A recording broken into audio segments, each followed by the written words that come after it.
Good morning.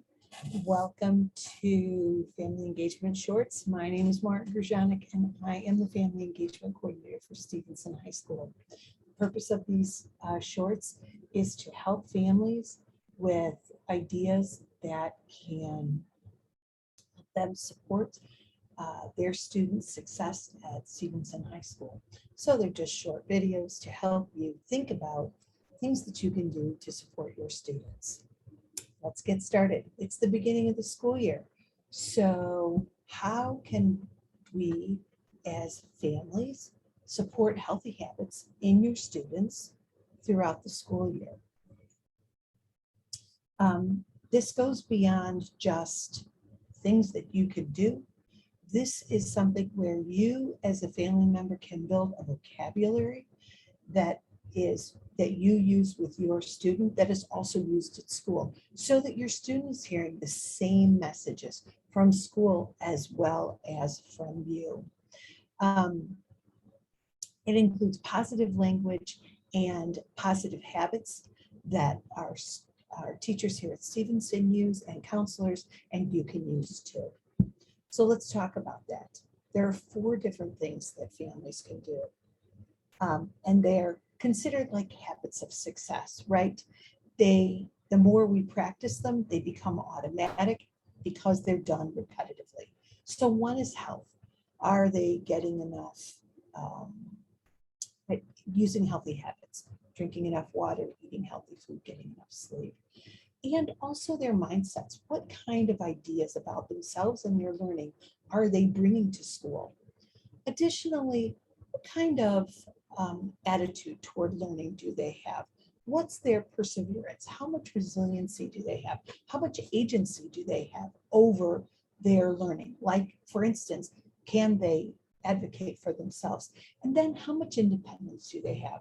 If you are the parent of a freshman, your student is going from elementary school where you were really the manager of what they did. You heard from school a lot. You were working with the teachers collaboratively a lot more to support your students' learning. As they get into high school, that management turns more to mentoring slowly over the 4 years, where you can build advocacy skills, self-advocacy skills in your student and help them be more independent learners. So let's talk about those 4 parts of learning. One is health. The first one is health. Most importantly is make sure your student gets enough sleep. Sleep is an essential part of their daily routine. Also, break their study materials up into smaller, manageable pieces so that they're not overwhelmed and they don't fall asleep, want to go to sleep. They should eat well. Talk to your student about what are they eating when they're at school. If you're not sure, there's always healthy options, and you can find those options on the Stevenson website. Make sure they're well hydrated. Maybe they bring a water bottle to school. Just make sure that they're drinking water throughout the day, and make sure that they, while they're at school here, they're walking between classes. But if they're in a lot of classes and they're studying for a long time, make sure they take a break, get up, take a walk. Also, it's important to have conversations with your student about their mindset around learning. What is their attitude toward learning? Do they believe that they can get better at learning, or do they believe like, oh, I just can't do this? Set a schedule around learning. Maybe they study at around the same time each day so that their body gets into the routine of, this is when I'm studying. This is not when I'm outside hanging out with my friends, or I'm watching television or playing video games. Make sure that they are organized. The things that they need to have in place are in place. If it's a fluid situation where the desk where they study may be used for different things, find a container, a bag, a basket, or something that they can put their things in, so everything's in the same place every time they study. It just takes away the stress of, oh my goodness, where's my stuff? Also, this is a good time at the beginning of the year for your student to build up some resilience and some agency around their academics. That is, make sure they finish their work. It could be the beginning of the year and they could say, oh, I can finish it tomorrow. But unless it's super late at night, get them into the habit of starting early enough so that they can complete their work. Get them in the habit of understanding where are the tutors at school and how can they approach those tutors and access that help.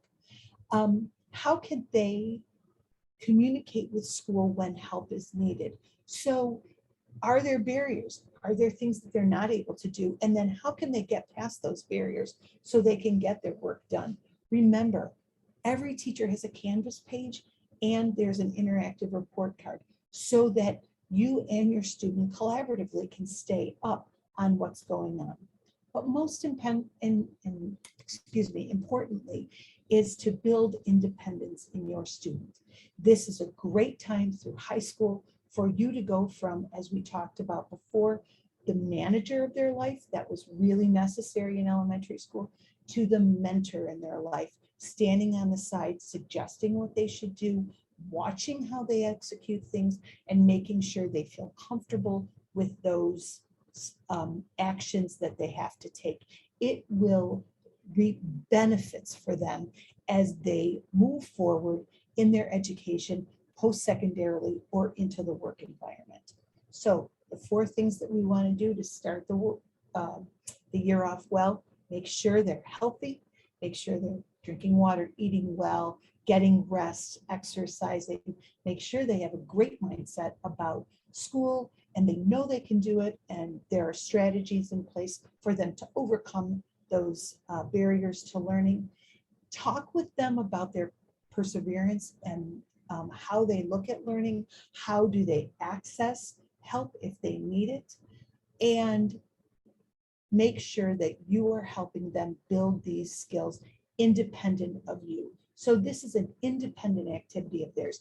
They may rely on you or talk to you, you may have to sit next to them as they're writing emails, but all the teachers here know that this is a skill building time for that independence. But what's really important is that you help them build that independence. How can you learn more about what's happening at Stevenson and what's going on in their classes? Attend one of the open houses. There's one this Thursday at 7 p.m. and there's one next Wednesday at 7 p.m. Our open houses will be virtual. So a great thing to do if your student doesn't have too much homework is to attend those open houses with your student in the room.